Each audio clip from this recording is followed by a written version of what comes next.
Piper must be stopped! Lieutenant General Courtney M. Hodges, commanding the U.S. First Army, looked up from his maps and saw chaos everywhere. All across the Ardennes forest, American forces were reeling from a surprise German counterattack that struck on the morning of December 16, 1944. While some frontline units stubbornly held their ground, others simply disappeared, annihilated by the Nazi juggernaut. One marauding enemy column particularly worried General Hodges. This was Kampfgruppe Piper, the spearhead of the German 1st SS Panzer Division. Named for its commander, SS Lieutenant Colonel Jochen Piper, this powerful force was headed for the crossroads city of Liège, first stop toward its ultimate objective of Antwerp and the Belgian coast. Amid reports of mass surrenders on the front lines and English-speaking German commandos terrorizing the First Army rear area, Hodges' staff began hearing rumors of a massacre involving Kampfgruppe Piper at Baugny, near Malmedy. There, on December 17th, some 80 American soldiers were ruthlessly gunned down after surrendering to Piper's troops. Codename Daredevil. Even as Kampfgruppe Piper rampaged westward toward Liège, Hodges looked for help to defeat it. He first contacted the 9th Army, which promised the 30th Division then refitting near Aachen. Hodges then appealed to General Dwight D. Eisenhower, Supreme Allied Commander in Europe, for release of the Theatre Reserve. Ike agreed, and within hours the 82nd and 101st Airborne Divisions were on their way from camps in France to the Ardennes. But getting these reinforcements into position would take time, a precious commodity. Small groups of combat engineers, anti-tank gunners and infantry bought vital hours when they blew bridges and set roadblocks across Piper's path, hindering his advance. Even anti-aircraft crews got into the fight, firing their 90 mm guns over direct sights.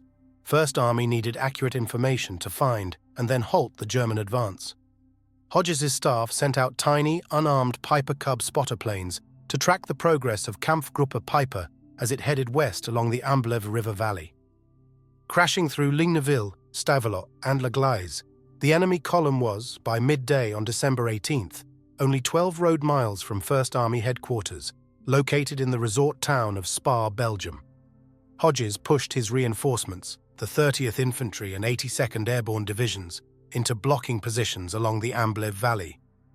However, to stop Piper's tanks, Hodges needed armor of his own. His staff could find only one available unit, the 740th Tank Battalion, codenamed Daredevil. The gizmos of the 740th Tank Battalion. There was a catch. The Daredevils had no tanks. The 740th Tank Battalion, so desperately thrust into action against Kampfgruppe Piper, was formed in March 1943 at Fort Knox, Kentucky. Within a few weeks, the 740th moved to a heavily guarded enclosure far from the main post. All passes were cancelled, and each soldier was sworn to secrecy. Only then did the troops learn their new mission. The 740th was to become a special outfit, equipped with searchlight tanks designed to illuminate the battlefield at night. Everything about the Canal Defense Light, CDL tank, was classified. Built on an M3A1 medium tank chassis, the CDL, or Gizmo, as 740th Crews called it, used a high-intensity carbon arc lamp inside the turret to light up the night sky while blinding enemy defenders. Orders soon arrived transferring the 740th to Camp Boose, Arizona, for intense training. The battalion arrived at Camp Bouse, part of the desert training area, in October 1943. The men encountered scorching heat, constantly blowing wind, and dust that seeped into everything: engines, clothing, even food. Very few gizmos were available for training, so the men spent their days performing menial work details. Morale plummeted, and the battalion commander was relieved after his unit failed a major inspection. Lieutenant Colonel George Rubel turns the 740th into a fighting unit. On November 12th, Lieutenant Colonel George K. Rubel took command of the 740th Tank Battalion. A wiry, 40-ish professional soldier from Phoenix, Arizona, Rubel was a battle-hardened veteran of the North Africa campaign. He immediately set out to turn his battalion into the best tankers in the U.S. Army. While Camp Bouse had few CDLs, there were plenty M4 Sherman tanks to go around, as well as piles of 75 mm main gun ammunition. Rubel started his training program with the basics of driving and firing, day and night, over the roughest terrain. Everyone learned to drive a tank. The entire battalion qualified with pistols, carbines, rifles, and Thompson submachine guns. Tankers lived on their iron chariots, learning to maintain the machines as if their lives depended on them. All winter long, the battalion trained. When time came to take the individual tank crew test, the 740th passed with an average score of 83.73%, the highest record in the armored force at the time. Top shooting gunners even competed for an $80 prize offered for the best crew qualification score. The unit was determined to do everything first and to do it better than anyone else. Out in the sprawling Arizona maneuver area, the men built a dummy minefield, infiltration course, and even a mock city. First to run the infiltration course was Lieutenant Colonel Rubel, shouldering a 31-pound machine gun while bullets snapped inches from his head. The outfit learned to work as a combined arms team. Mortarmen quickly learned their trade, while service company drivers practiced delivering rations at night using map and compass.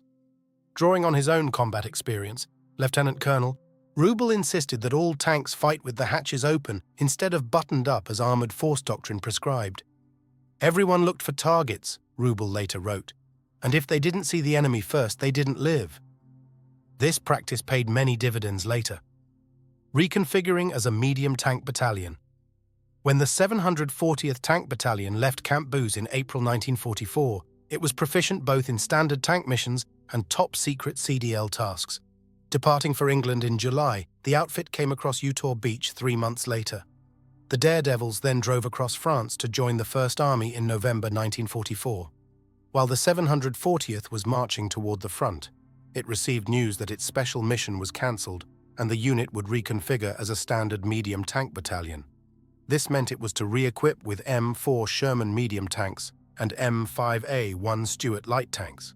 Unfortunately, First Army could lend the 740th only 9 Shermans and a few M5A1s for familiarization purposes. Headquarters promised a full set of tanks to arrive perhaps by January. In the meantime, Rubel was directed to train and organize his battalion. When German forces commanded by Field Marshal Gerd von Rundstedt launched their Ardennes counter-offensive, which became popularly known as the Battle of the Bulge, on December 16th, the 740th Tank Battalion was garrisoned in Neufchâteau, a muddy Belgian village 50 miles behind the front lines. Within hours, it was ordered to deliver its 9 borrowed M4s to another unit. This left the Daredevils with 3 Stuarts and 2 scrounged assault guns. On the 17th, Rubel paid a visit to First Army headquarters in Spa. There he learned the true extent of the German breakthrough and was told the 740th might have to fight as infantry, a task it was neither trained nor equipped to perform. Alarmed, Rubel returned to his command post and ordered the battalion to prepare for immediate action wherever it was needed. The situation looked grim, improvising a solution. It was then that fate intervened in the person of Colonel Nelson M. Lind, who was organizing the defense of Sprimont, an enormous vehicle repair depot sitting a dozen miles west of Pieper's advanced positions. Lind informed First Army headquarters that his depot had several tanks on hand ready to fight but no crews to man them. Someone remembered Rubel's dismounted Daredevils, and at 12:45 p.m. on December 18th, orders went out. Move to Sprimont, draw all available armor, and prepare to defend the depot. 2 hours later, Captain James D. Berry, nicknamed Red for his shock of flame-colored hair, had Company C on the road to Sprimont. Rubel followed along with his command section and as many mechanics as he could muster. Time remained their chief adversary. Could the tankers get into action before Pieper attacked? What the Daredevils found at Sprimont shocked them. The depot had but 3 tanks on the ready-for-issue line, and these were all missing essential pieces of equipment. Of the 25 armored vehicles present, most had been damaged in battle and then cannibalized for parts. They lacked working radios, weapons, and even tool sets.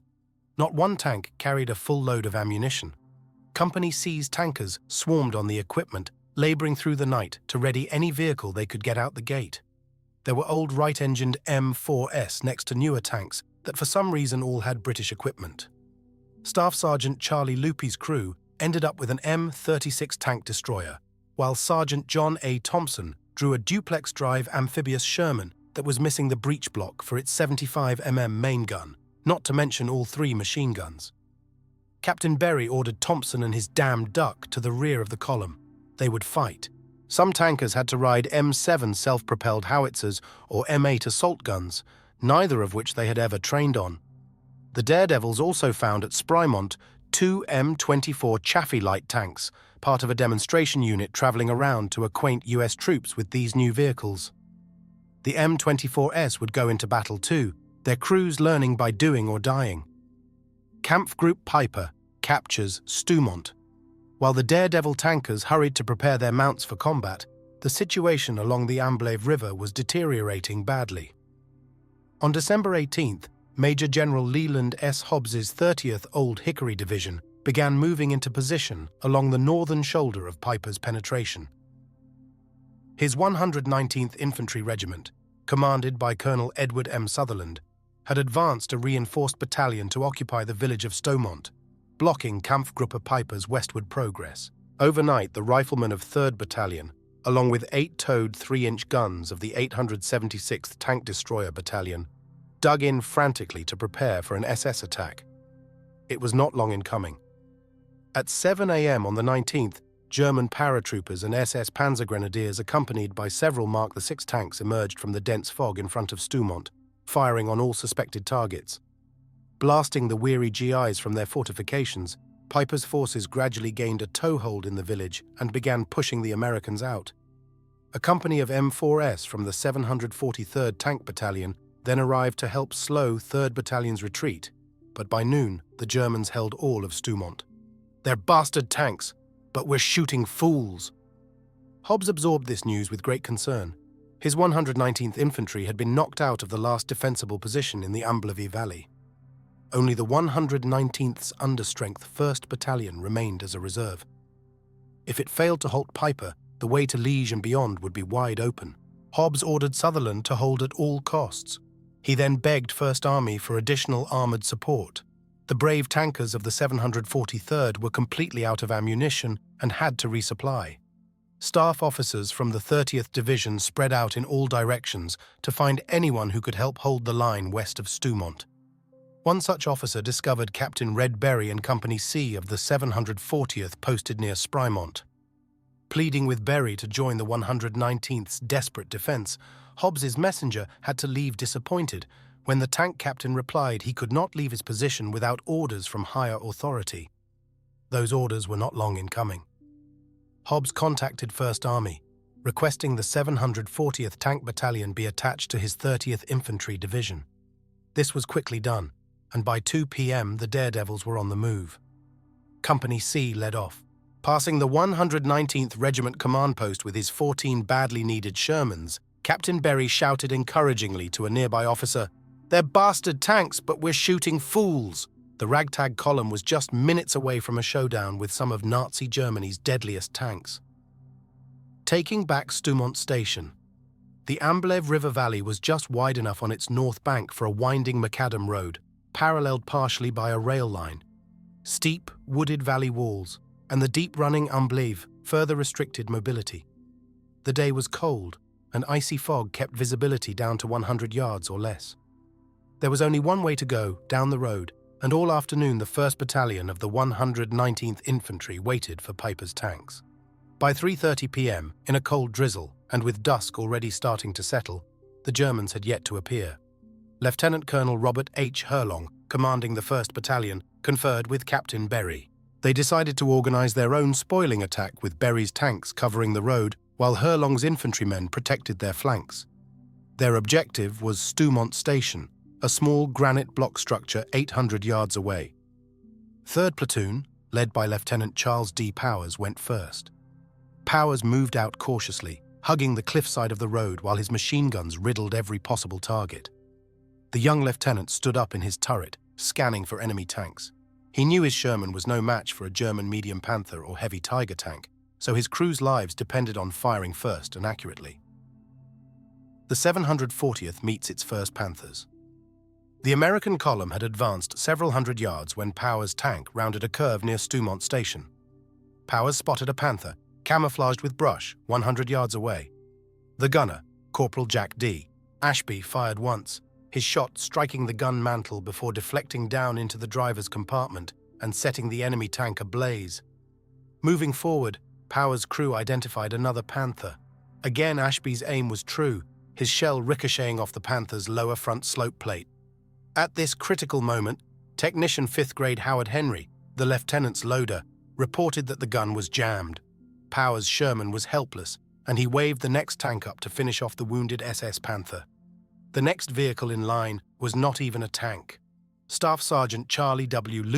and his crew happened to draw an M36 tank destroyer at the Sprymont Repair Depot. Neither Loopy nor his gunner, Corporal William H. Beckman, had ever seen an M36 before, but thought they could get this lightly armored tank killer running. While Loopy's M36 had only thin armor plate, it did carry a powerful 90mm cannon. Corporal Beckman used it to blast the second Panther, firing 3 rounds into the German behemoth until it caught fire. By this time, Powers' loader had cleared the jammed gun, and the platoon leader resumed his place at the front. Advancing another 150 yards, Powers sighted a third Panther in the growing darkness. Ashby fired again, blowing the muzzle brake off the tank's main gun. 2 more shots put the Panther out of action permanently. Lieutenant Colonel Herlong then halted the attack for the night. In 30 minutes of combat, Berry's bastard tanks had recaptured Stumont Station and blunted Piper's advance down the Amblève Valley.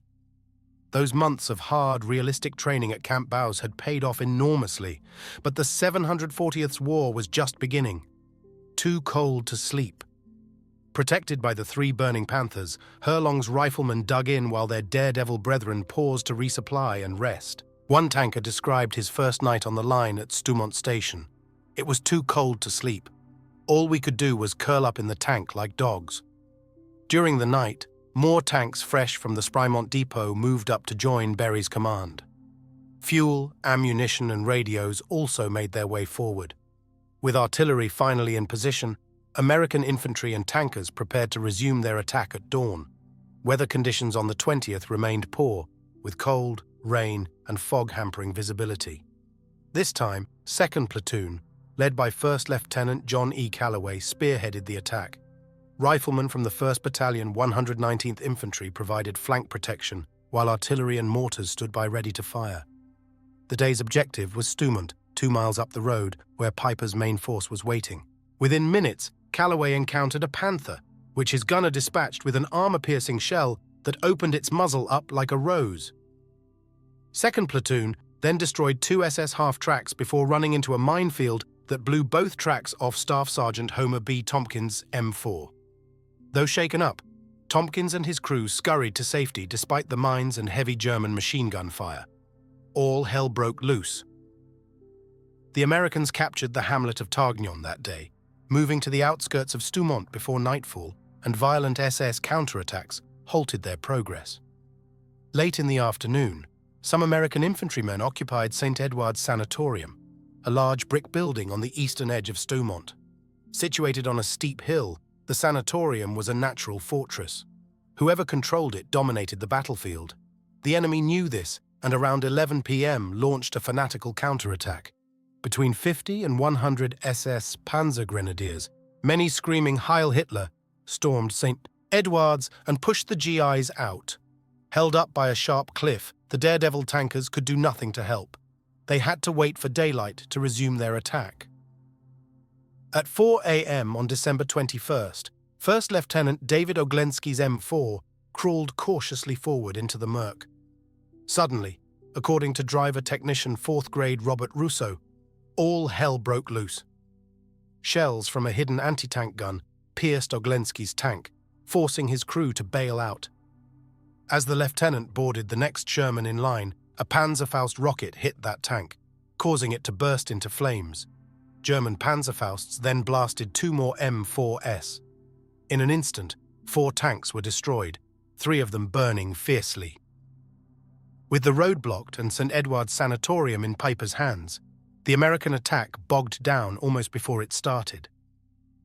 Had American commanders known of Kampfgruppe Piper's critical fuel shortage, they would have felt better about their situation. Already forced by the fuel shortage to cancel his drive on Liege, Piper was even now radioing for permission to withdraw eastward. Piper's failure to capture vital bridges or American fuel depots meant his still powerful force was stuck in Stumont, a difficult place to defend. Many of his heavy tanks, their gas tanks almost empty, started moving back toward La Glaise, where it was hoped that supply trucks would meet them. Interestingly, almost 1 million gallons of gasoline were stacked in 5-gallon jerry cans along a road 2 miles north of Piper's route through the Amblève Valley. Had the Germans known of it, they could have brushed aside the company of Belgian soldiers guarding this depot and solved their fuel problem.